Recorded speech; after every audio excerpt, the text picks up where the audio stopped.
bien des années, je faisais une longue course à pied sur des hauteurs absolument inconnues des touristes, dans cette très vieille région des Alpes qui pénètre en Provence. C'était au moment où j'entrepris ma longue promenade dans ces déserts, des landes nues et monotones, vers 1200 ou 1300 mètres d'altitude. Il n'y poussait que des lavandes sauvages. Je traversais ce pays dans sa plus grande largeur et après 3 jours de marche, je me trouvais dans une désolation sans exemple. Je campais à côté d'un squelette de village abandonné. Je n'avais plus d'eau depuis la veille et il me fallait en trouver. Ces maisons agglomérées, en ruine, comme un vieux nid de guêpes, me firent penser qu'il avait dû y avoir, là, dans le temps, une fontaine ou un puits. Il y avait bien une fontaine, mais sèche.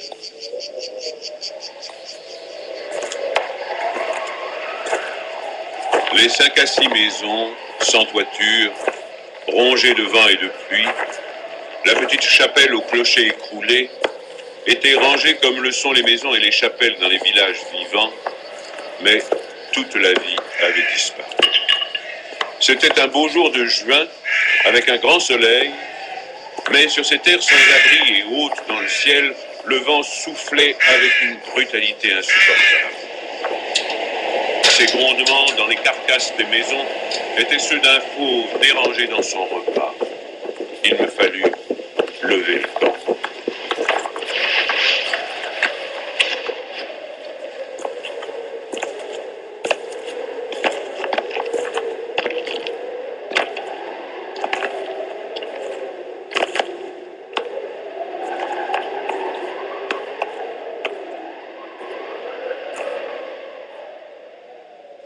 À 5 heures de marche de là, je n'avais toujours pas trouvé d'eau et rien ne pouvait me donner l'espoir d'en trouver.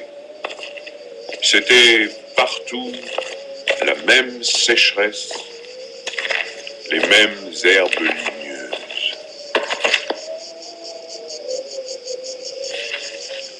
Il me sembla apercevoir, dans le lointain, une petite silhouette noire, debout.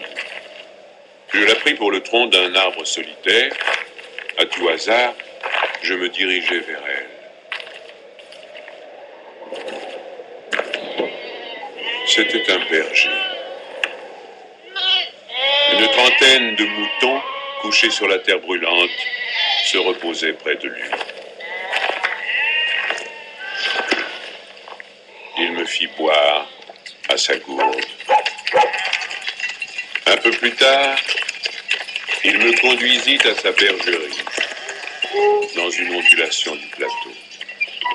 Il tirait son eau, excellente, d'un trou naturel très profond, au-dessus duquel il avait installé un treuil rudimentaire.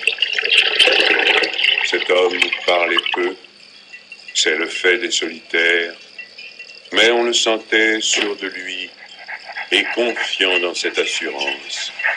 C'était insolite dans ce pays dépouillé de tout.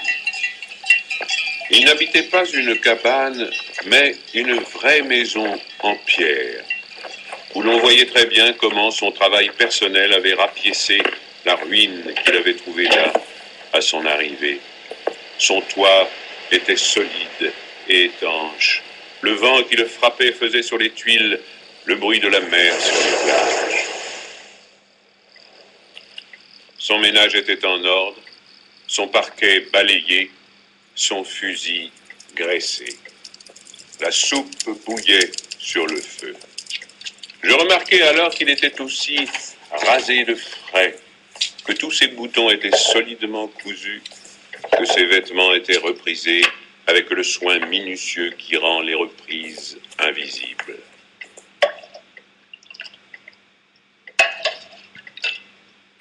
Il me fit partager sa soupe.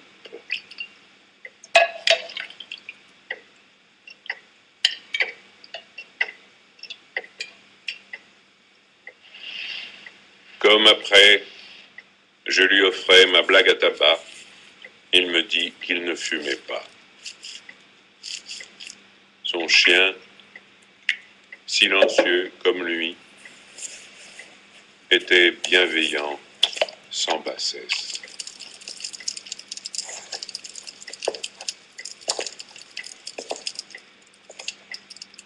Il avait été entendu que je passerais la nuit là, le village le plus proche étant encore à plus d'une journée et demie de marche. Je connaissais parfaitement le caractère des rares villages de cette région.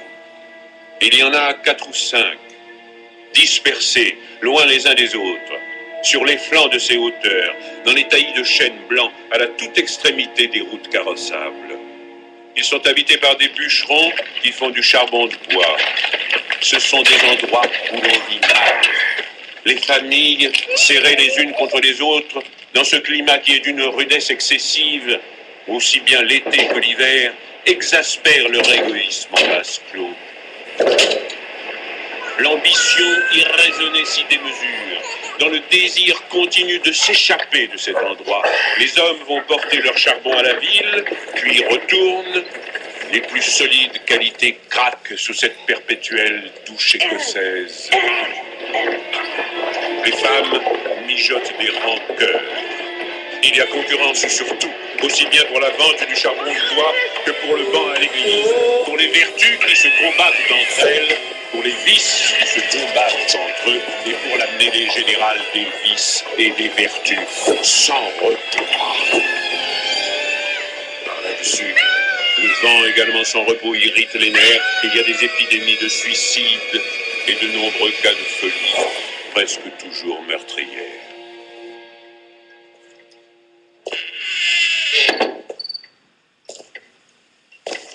Le berger qui ne fumait pas alla chercher un petit sac et déversa sur la table un tas de glands. Il se mit à les examiner, un après l'autre, avec beaucoup d'attention, séparant les bons des mauvais. Je fumais ma pipe, je proposais de l'aider. Il me dit que c'était son affaire. En effet, voyant le soin qu'il mettait à ce travail, je n'insistais pas. Ce fut toute notre conversation. Quand il eut du côté des bons un tas de glands assez gros, il les compta par paquets de 10. Ce faisant, il éliminait encore les petits fruits ou ceux qui étaient légèrement fendillés, car il les examinait de fort près. Quand il eut ainsi devant lui 100 glands parfaits, il s'arrêta et nous allâmes nous coucher. La société de cet homme donnait la paix. Je lui demandai le lendemain la permission de me reposer tout le jour chez lui. Il le trouva tout naturel, ou plus exactement, il me donna l'impression que rien ne pouvait le déranger. Ce repos ne m'était pas absolument obligatoire, mais j'étais intrigué et je voulais en savoir plus. Il fit sortir son troupeau et le mena à la pâture. Avant de partir, il trempa dans un seau d'eau le petit sac où il avait mis les glands soigneusement choisis et comptés. Je remarquai qu'en guise de bâton, il emportait une tringle de fer grosse comme le pouce et longue d'environ 1,50 m.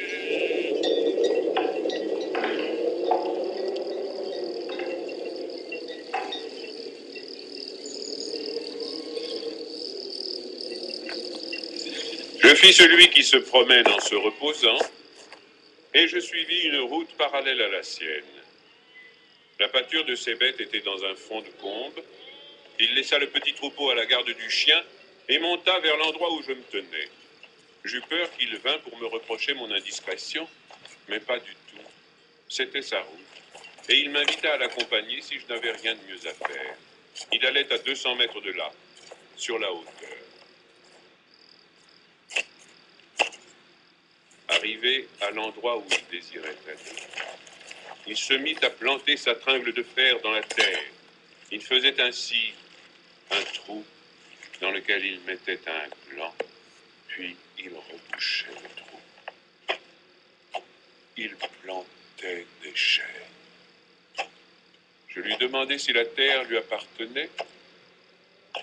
Il me répondit que non. Savait-il à qui elle était? Il ne savait pas. Il supposait que c'était une terre communale, ou peut-être était-elle la propriété de gens qui ne s'en souciaient pas. Lui ne se souciait pas de connaître les propriétaires. Il planta ainsi ses sanglants avec un soin extrême.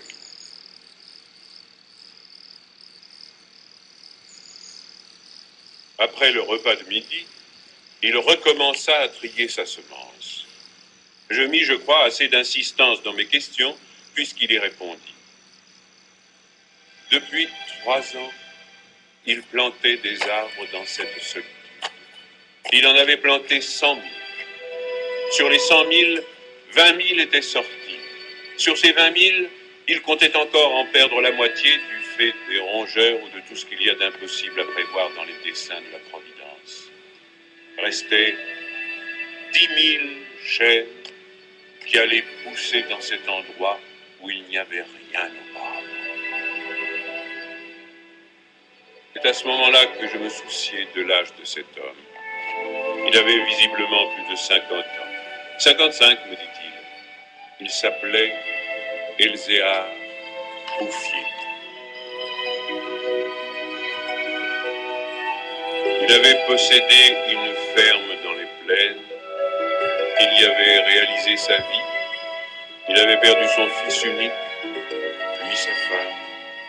Il s'était retiré dans la solitude où il prenait plaisir à vivre lentement avec ses brebis et son chien. Il avait jugé que ce pays mourrait par manque d'arbres. Il ajouta que n'ayant pas d'occupation très importante, il avait résolu de remédier à cet état de choses. Mon jeune âge me forçait à imaginer l'avenir en fonction de moi-même et d'une certaine recherche du bonheur. Je lui dis que dans 30 ans, ces 10 000 chênes seraient magnifiques. Il me répondit très simplement que si Dieu lui prêtait vie, dans 30 ans, il en aurait planté tellement d'autres que ces 10 000 seraient comme une goutte d'eau dans la mer. Il étudiait déjà la reproduction des haies et il en avait près de sa maison une pépinière issue des faines. Les sujets qu'il avait protégés de ses moutons étaient de toute beauté. Il pensait également à des bouleaux pour les fonds, où, me dit-il, une certaine humidité dormait à quelques mètres de la surface du sol. Nous nous séparâmes le lendemain.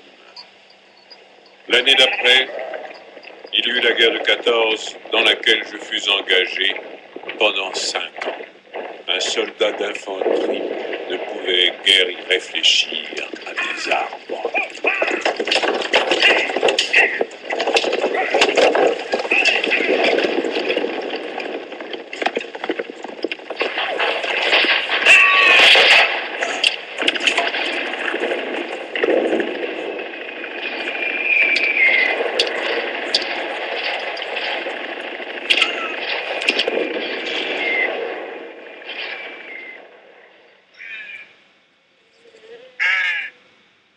Sorti de la guerre, je me trouvais à la tête d'une prime de démobilisation minuscule, mais avec le grand désir de respirer un peu d'air pur. C'est sans idée préconçue, sauf celle-là, que je repris le chemin de ces contrées désertes. Le pays n'avait pas changé. Toutefois, au-delà du village mort, j'aperçus dans le lointain une sorte de brouillard gris qui recouvrait les hauteurs comme un tapis. Depuis la veille, je m'étais remis à penser à ce berger planteur d'arbres. 10 000 chênes, me disais-je, occupent vraiment un très large espace.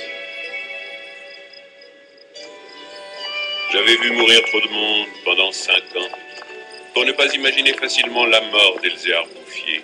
D'autant que, lorsqu'on en a 20, on considère les hommes de 50 comme des vieillards à qui il ne reste plus qu'à mourir.